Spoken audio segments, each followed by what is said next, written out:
Nah, sambal apa yang dibikin? Dia kan orang Bali ya, terus berarti sambal mata. Kadang aku juga ngajarin dia, bukan ngajarin, kadang aku bikin tiba-tiba sambal terasi, aku gantian.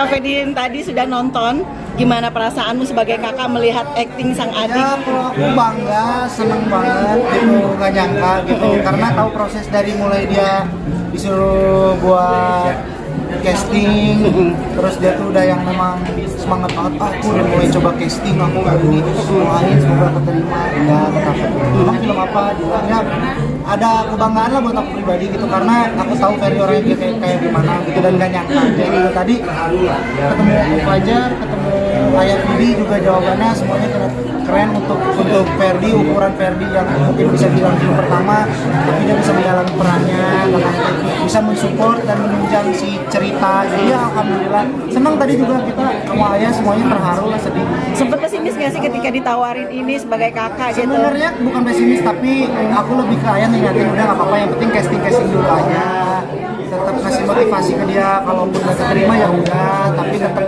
untuk Unennya, aku manggilnya Unen soalnya keluarga Unen, untuk Ferdi yang penting mau diterima atau nggak, yang penting Ferdi udah nyoba, alhamdulillah.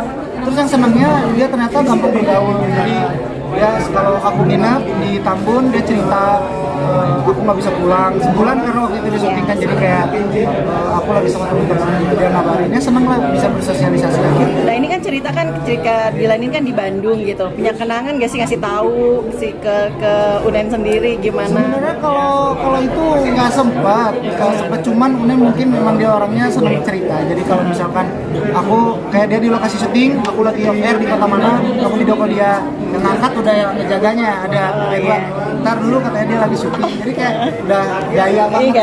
Seneng lah alhamdulillah. Tapi kan Ki duluan yang syuting nih kan sebelumnya, sempet sharing-sharing itu nggak sih, atau si Ade? Enggak, kalau aku pribadi itu sebenarnya tipikal orang yang nggak mau terlalu mengarahkan banget, karena aku yakin Ferdi kan pasti punya kemauan tersendiri, dan aku juga yakin karena dididik sama ayah dari dulu juga seperti itu, harus bisa mencari jalan yang memang apa yang aku sukai. Mungkin ya Unen sih emang terlihat dari kecil juga dia tuh seneng acting, terus juga dari kecil tuh sama ayah kalau diajak syuting, bahkan dia yang menawarkan. Aku inget banget ketika dia mungkin liburan sekolah, terus aku bahkan ke ayah nanya, ayah bikinin program buat Ferdi, dia pengen bikin sitkom, bikin sesuatu hal yang beradegan, berkarakter. Jadi ya seneng lah ketika akhirnya dia bisa dipilih, terus bisa jadi part bagian dari Dilan 1983 Wah ini, jadi seneng banget. Kaiki, tapi kedekatan Kaiki sama Unen tuh seperti apa sih? Dia lebih terbuka nggak sih sama kakak-kakaknya gitu? Aku sama adik-adik aku terbuka karena mungkin aku anak kakak pertama, jadi aku yang memang harus mengawali, aku yang memang harus membuka jalan komunikasi. Jadi ya satu-satunya cara, walaupun aku sibuk, aku pasti menyempatkan waktu untuk setidaknya walaupun nggak ketemu, walaupun aku nggak datang ke tamu, tapi aku siapkan hari misalkan kita nonton bareng, kita main game bareng, atau enggak kita misalkan janjian untuk makan bareng doang di satu tempat, atau enggak aku biasa bikin ruang waktu untuk mereka, ya aku nginep di tamu, dan itu pun walaupun nginep kita ya sesederhana mungkin, cuma yang nonton TV, nonton film bareng, tapi berusaha untuk ada komunikasi di dalamnya. Bentuk kasih sayangnya seperti apa sih ya? Bentuk kasihnya gimana sih ya? Bentuk kasih sayang ke adik itu tiap hari, apakah emang harus? Alhamdulillahnya kalau aku pribadi karena komunikasi baik sama adik-adik gitu, kadang aku lewat Putri, jadi kalau misalkan kadang kalau misalkan udah bisa gitu ada fase dimana kangen satu sama lain, palingnya aku kan cuma bisa menitipkan diri ke ayah, menitipkan diri ke Putri, jaga Ferdi gitu. Makanya tadi ada rasa terharu dan sedihnya tuh ya, kayak gak nyangka aja akhirnya dia bisa ada keberanian, kemauan, karena nggak diajarin maksudnya tuh dia. Sempet kan juga Unen juga ngerasa Kalau nangis sedih maksudnya tuh bangga, apalagi maksudnya nggak disangka-sangka, karena kan selama syuting pun ayah nggak bisa nemenin, dari pihak Putri ataupun aku nggak nemenin, tapi ternyata mungkin itu yang membuat dia jadi lebih leluasa untuk mengeksplor actingnya dia. Lain cerita kayaknya kalau waktu itu memang ditemenin sama kita, mungkin dia nggak bisa lepas, mungkin dia nggak bisa mengeksplor diri. Jadi alhamdulillah ngebentuk mental dia juga untuk bisa berteman sama pemain yang lainnya. Tadi juga aku lihat pas aku masuk dia tuh udah enjoy, udah mulai percaya diri dalam artian udah welcome sama teman-teman case-nya, dia udah udah berteman, bahkan ketika pulang setelah syuting dia bercerita kalau aku dekat sama Krisnya, pengen ketemuan, main, bahkan yang harusnya syuting cuma 2 minggu, dia libur sekolah seminggu cuma pengen temenin teman-temannya syuting, jadi kayak seneng. Ngeliat adik-adik tuh udah pada punya maksudnya pekerjaan sendiri di seni itu gimana sih Ki? Ini juga jadi kayak semua anak-anak tuh nurun dari ayah gitu. Kalau aku pribadi mungkin kalau Unen karena masih kecil ya, aku menganggapnya ya, mungkin ini mah kayak mungkin buat momen untuk Unen bisa belajar aja. Karena aku yakin kalau Ferdinand kan masih jauh dan juga mungkin dari diri dia pribadi pun mungkin mempunyai cita-cita yang lebih mungkin nantinya. Jadi untuk saat ini mah kalau aku, ayah, putri, Ridwan hanya bisa mensupport, mendoakan yang terbaik buat Ferdi, ngejaga dia. Kayak gitu, tapi tetap masih ngasih uang nggak sih ke adik gitu? Kalau aku pribadi bukan tipikal orang yang ngasih uang, tapi aku tuh tipikal orang yang memang, nah lucunya itu adalah adik-adik aku itu nggak pernah sama sekali minta apapun. Jadi mau tidak mau aku yang memang inisiatif. Kalau misalkan dia ulang tahun, entah kalau misalkan kita lagi nongkrong atau di mall, Takdir. ya kalau misalkan nggak aku yang open, mereka mah bakal seneng gitu. Jadi kayak contoh aku belanja sengaja padahal buat beliin mereka, tapi mereka nya nggak mau, padahal kan aku kakak sendiri, tapi akhirnya ya lambat laun mereka mulai terbuka sama aku. Paling gitu, paling seneng karena kan aku mungkin tipikal salah satu kebahagiaan aku juga kan bisa membahagiakan mereka.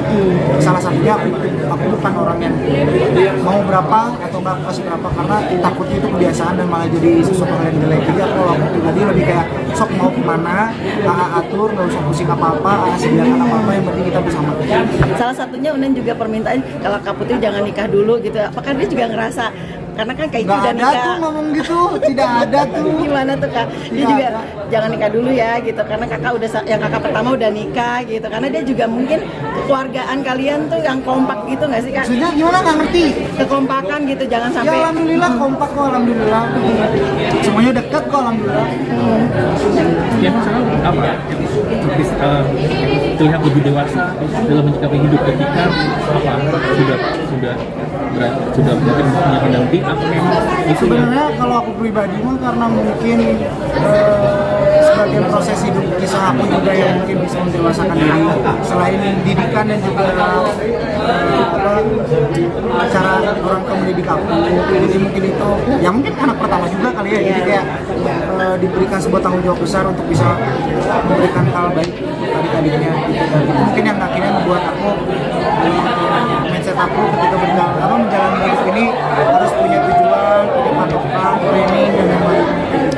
Kayak pasca menikah gimana akhirnya sudah punya istri ada perubahan hidup nggak sih? Ada perubahan? Perubahannya paling apa ya? Kalau aku pribadi sama ini sekarang ngejalanin aja yang ada, kita tinggal jalanin, bersyukur apa yang sudah sama yang di atas diberikan gitu. Berusaha untuk ngejalanin ya karena sekarang kan aku sama Lini yang menjalani. Jadi kayak hiraukan omongan di luar sana. Jadi lebih baik fokus sama hubungan yang kita jalani, atau juga kita yang menjalani. Jadi kayak sekarang mah kita berusaha untuk memberikan kebahagiaan untuk orang banyak. Kayak kita tapi kali ini kan pinter masak nih. Biasanya dimasakin apa nih? Banyak sama-sama kok biasanya mah gantian, kadang aku yang nyambel, kadang dia nyambel. Serius? Kadang Lini masak, aku masak. Aku sukanya Nusantara, dia sukanya Western, jadi kadang gantian gitu. Nah sambal apa yang dibikin? Dia kan orang Bali ya tuh, berarti sambal mata. Kadang aku juga ngajarin dia, bukan ngajarin, kadang aku bikin tuh dia sambal terasi, aku gantian. Kalau ngeliat ketika akhirnya rumah tangga gini, ada nggak sih ternyata kamu tuh kalau bangun siang atau suka ngorok, ada perubahan gitu nggak sih Kak? Mau manusiawi kali, tapi nggak ada perubahan yang sangat drastis kok. Yang penting mah aku senengnya sekarang mah aku dengan keluarga aku semakin dekat karena ada yang mengingatkan Lini harus dekat dengan adik-adik, harus dekat sama ayah dan yang lainnya. Begitupun aku mengingatkan Lini untuk bisa dekat dengan Lini, lebih dekat dengan keluarganya. Sekarang intinya sekarang tuh lebih bahagia itu karena mempunyai keluarga besar yang akhirnya bisa bersatu. Tapi kamu suka diomelin pas naruh anduk tuh susah untuk lemari yang kayak gitu-gitu. Oh, iya, itu mah ya pelan-pelan Dibawel lah. nggak sih? Dibawelin Tapi ya nggak sih? enggak, untungnya kalau itu mah sebenarnya karena memang Lini cara ngasih taunya kayak gitu. Terus memang akunya tipikal orang yang suka bercanda. Tapi kan kesel kali ini udah dikasih tahu intinya berulang kali diulang-ulang. Ya itu mah hal-hal hal sederhana. Keseruan berumah tangga akhirnya keseruan berumah tangga seperti apa sih Kak, dalam arti kan tadi lo bilang Lini tuh bisa mempersatukan semuanya, membahagiakan semuanya gitu. Sendiri seperti apa sih akhirnya kebahagiaan ini bisa rasakan gitu dengan dua keluarga Ya ini? kalau aku pribadi mah bisa merasakannya ketika memang kedua keluarga merasakan kebahagiaannya sama-sama. Terus juga kalau dari aku pribadi, aku sama Lini tuh tipikal orangnya nggak neko-neko gitu ya. Kita tuh berusaha ya apa yang sedang kita kerjakan saat ini, kalau misalkan memang ini jadi berkah, bermanfaat untuk orang banyak, ya kita tinggal jalanin aja. Jadi kita mas sekarang berusaha tetap bisa menjadi seseorang yang bisa menginfluence dari hal yang baik ke orang-orang di luar sana. Terus juga ya senangnya ya ngebangun kebahagiaan kan memang dari kitanya ya. Jadi alhamdulillah bagaimana caranya aku sama Lini itu saling mengingatkan bagaimana caranya untuk selalu membuat kebahagiaan itu selalu muncul di setiap saat gitu. Dari hal-hal kecil aja, dari hal-hal yang sepele, dari hal-hal yang receh gitu. Saling mengingatkan kedua keluarga karena gitu. Aku punya grup yang memang Lini masuk di keluarga ada ayah dan adik tadi. Aku juga masuk di grup keluarga yang ada kakak-kakaknya dan yang lainnya. Udah happy. Tapi bagaimana rasanya nikah Satu lagi ya, satu kali lagi ya. bagaimana rasanya nikah muda dan kita yang selalu dijaga dengan Lini yang di rumah tangga ini bisa angkat lanjut ke depan. Ya intinya mah doain aja semoga aku sama Lini dijauhkan dari hal-hal yang tidak diinginkan, dijauhkan dari orang-orang yang mempunyai hal buruk. Doakan semoga kita juga kuat untuk tidak gampang terbawa terpancing kalau berita-berita di luar gitu. Jadi intinya mah saya sekarang ingin bahagia, ingin happy, ingin fokus karena mungkin sekarang saya tanggung jawab makin banyak sama Lini juga karena depannya juga aku sama Lini harus punya tujuan baik-baik.